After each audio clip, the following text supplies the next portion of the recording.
In this video, I'm going to discuss getting started and show you how to quickly set up some air directives for your air forces. When you first load War in the West, you'll be brought to the main menu screen.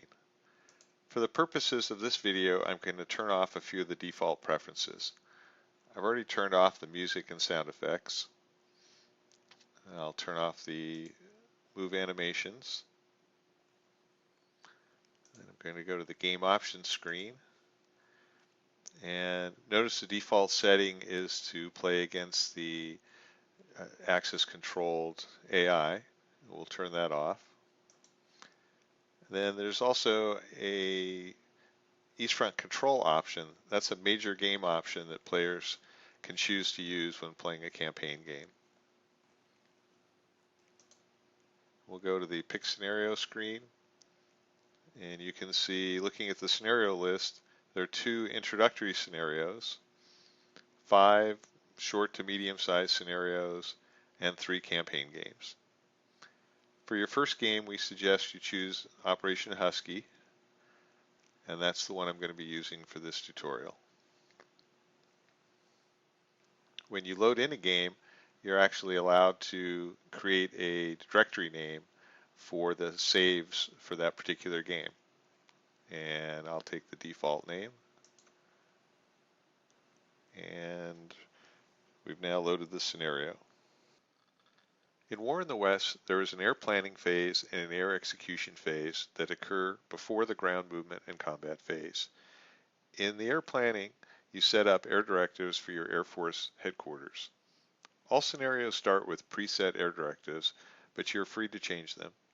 You can create and change air directives manually, or have the AI help you using the automatic air directive creation screen that you see when you first start your turn. In this screen, you can set high-level objectives, and the AI will create the directives for you based on your objectives. This screen is broken down into several sections.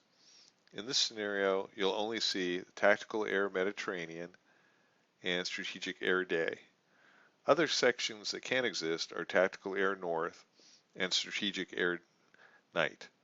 This allows you to give orders to the tactical air forces in the north and south portions of the map, as well as to the strategic air forces that bomb during the day, and Bomber Command that bomb primarily at night.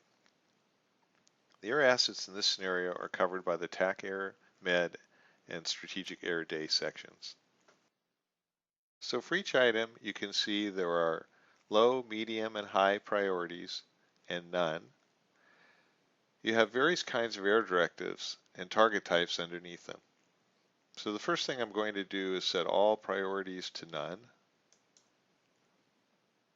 The next thing I'm going to do, because I'm going to be ordering invasion of Sicily this turn, I'm going to click on Amphibious Support South. This is going to set certain air directive priorities and targets based on the fact that the computer now knows I'm going to be launching an invasion in the south. The computer will check to see what hexes have been targeted for invasion. So since I've turned Amphib Support South on, the computer's set up certain priorities for different air directives. It's given high priority to setting up an air superiority directive for the Tactical Air Force, and low priority for ground support. And it's also set up high priority for interdiction air directive targets and railway. As far as the strategic forces, it's basically telling them in the south that's a high priority to set up ground attack targets, and it's not selecting any city bombing. And for the ground attack, it's going to be targeting airfields, rail yards, and potentially railways as well. Now I can adjust these priorities before setting the actual air directives.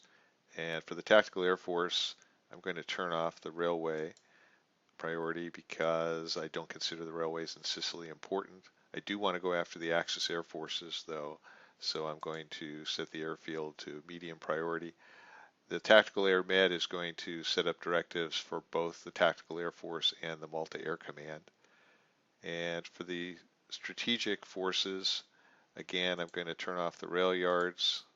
I'm going to increase the airfield priority, and I'm also going to add a medium priority for the ports, as it's a good idea to damage the enemy ports around an invasion area, as that'll reduce your chance of attrition losses to enemy naval forces.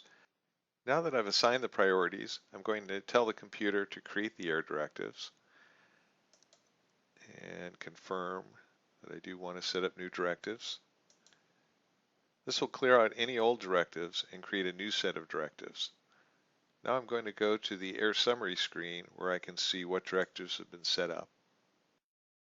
We can see that the computer has set up an air superiority directive for the multi-air command, a ground attack directive for the strategic air force, and then several directives for the tactical air force, ground attack, ground support for the 15th British Army Group, superiority, and recon. And you can see various information about the different directives in terms of how large the target box is, what the altitude of the mission is, etc. And now let's go to the map. In this scenario, the Allied forces are poised in North Africa, ready to invade Sicily.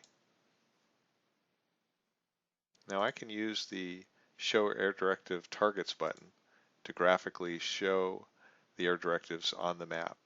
And you can see the Strategic Air Force has a ground attack directive set up that covers all of Sicily. And then the Multi-Air Command and Tactical Air Force have various directives set up covering primarily the American landing zones here. Now, if we're happy with these directives, we could just end the planning phase and go right to the execution phase. However, you could also make adjustments to these directives or set up other directives. So in the next tutorial video, I'll talk about how to make those kinds of changes.